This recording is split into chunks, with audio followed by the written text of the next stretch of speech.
Assalamualaikum warahmatullahi wabarakatuh. Perkenalkan, nama saya Dina Rekan Basteri dari kelas 82. Pada kesempatan kali ini saya ingin mempresentasikan IPA bab 4 yang berjudul Getaran, Gelombang, dan Cahaya. Kata kunci: getaran, gelombang, cahaya, lensa, dan optik.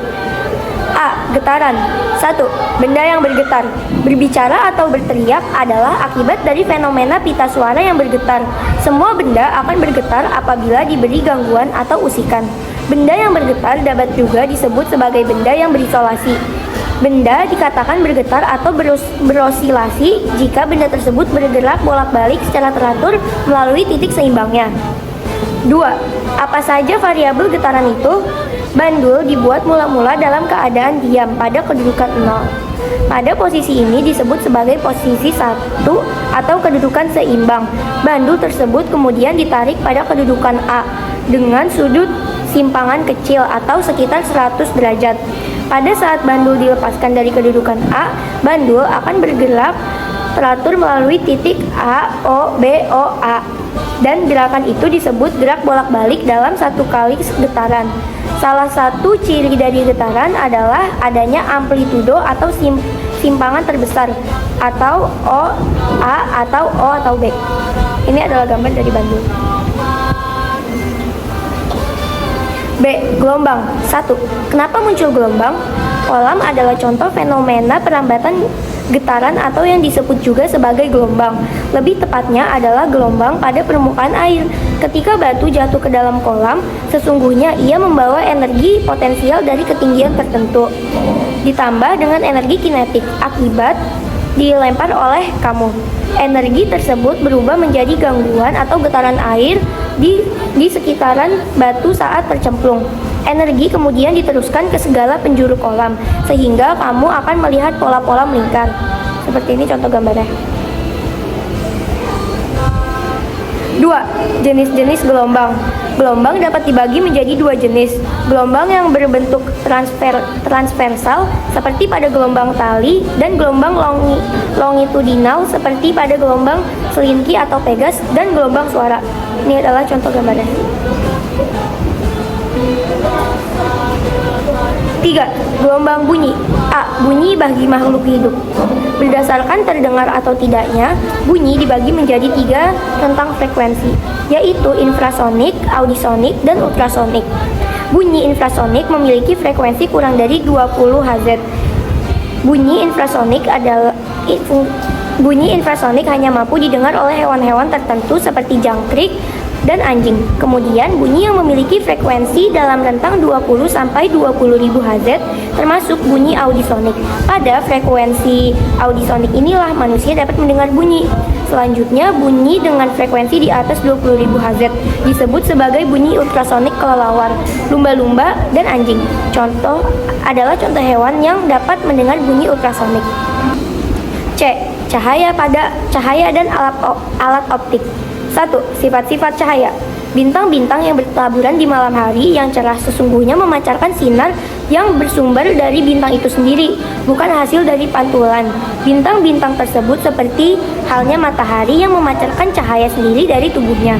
Berdasarkan sumber cahaya, semua benda dapat dibagi menjadi 2. Benda yang mampu memancarkan cahaya sendiri. Kedua, yang tidak dapat memancarkan cahaya sendiri atau akibat proses pemantulan cahaya. Salah satu sifat cahaya lainnya yaitu cahaya dapat dipantulkan jika menumbuk suatu permukaan bidang benda. Pemantulan cahaya yang terjadi dapat berupa pemantulan baur atau tidak teratur, dan pemantulan teratur. Ini adalah contoh gambarnya.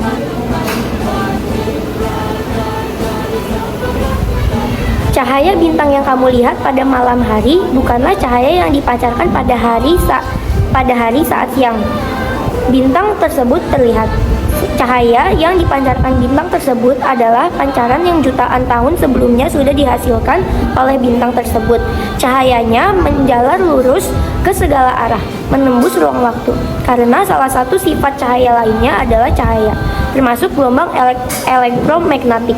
Ini adalah contoh gambar. 2. Indera penglihatan. Warna-warna cahaya yang dapat dilihat oleh mata sangat bergantung pada panjang gelombang dari gelombang cahaya yang masuk ke mata. Misalkan, seperti cahaya hijau yang memiliki panjang gelombang sekitar 500 nanometer akan dapat terlihat apabila benda-benda yang berwarna hijau menyerap semua spektrum cahaya selain panjang gelombang 500 nanometer. Jadi, kita dapat menyimpulkan bahwa semua benda hanya akan memantulkan spektrum cahaya yang warnanya sama persis dengan warna permukaan benda yang datang kepadanya. Sehingga kita dapat melihat sesuai warna-warna benda tersebut. Mata kita dibalut oleh 3 lapis jaringan yang memiliki fungsi dan ketebalan berbeda. Lapisan luar adalah lapisan sklera. Lapisan sklera berbentuk kornea. Kemudian, lapisan tengah disebut sebagai lapisan koroid. Lapisan tersebut membentuk iris mata. Terakhir adalah lapisan ketiga yang disebut lapisan atau dalam atau retina mata. Retina merupakan sel yang sensitif terhadap cahaya matahari atau saraf penerima rangsang sinar atau fotoreseptor. Retina terdiri atas 2 macam sel fotoreseptor, yaitu sel batang dan sel kerucut. Sel kerucut menjadikan kamu melihat berbagai warna. Sel batang akan menunjukkan responsnya ketika berada di tempat yang redup.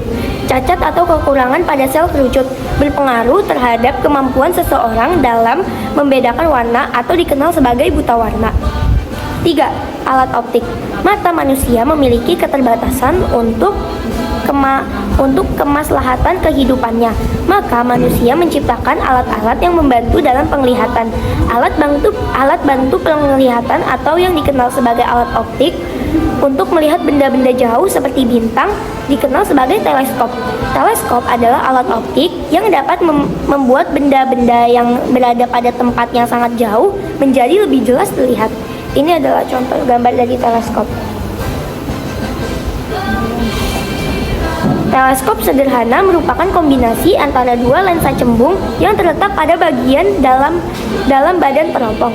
Lensa yang lebih besar disebut sebagai lensa objektif, sedangkan yang lebih kecil adalah lensa okuler atau lensa yang berada di dekat mata. Lensa objektif membentuk sebuah bayangan dan kemudian bayangan tersebut akan diperbesar oleh lensa okuler. Ini adalah contoh teleskop sederhana. Saat sedang meneropong benda langit seperti bintang atau galaksi, kita memerlukan perbesaran teropong yang lebih tinggi. Untuk jarak-jarak dalam rasio juta tahun cahaya, maka teleskop pun harus berukuran besar seperti yang dimiliki Lembaga Antariksa Amerika Serikat. NASA teleskop tersebut memiliki kemampuan untuk melihat galaksi Andromeda dengan lebih jelas. Menariknya, teleskop tersebut mengorbit di luar angkasa. Ini adalah contoh gambarnya. Pada prinsipnya, kamera bekerja seperti halnya kita. Kamera membutuhkan pantulan cahaya yang masuk ke dalam sistem lensanya. Gambar yang ditangkap kemudian direkam dalam medium yang sensitif terhadap cahaya kamera telah dapat dikonversi menjadi data digital, sehingga dapat langsung ditampilkan pada layar LCD yang ditempelkan pada kamera tersebut. Untuk dapat merekam gambar galaksi Andromeda, kamera digital memerlukan bantuan teropong sebagai alat untuk menangkap pantulan cahaya yang berjarak jauh. Jadi, kamera perlu dikombinasikan dengan teropong yang memiliki lensa dengan perbesaran yang cukup. Ini adalah contoh gambarnya. Sekian presentasi dari saya. Sebelum itu, saya ingin berterima kasih kepada Bu Tiar karena telah membantu saya dalam mengerjakan IPA bab 4 ini.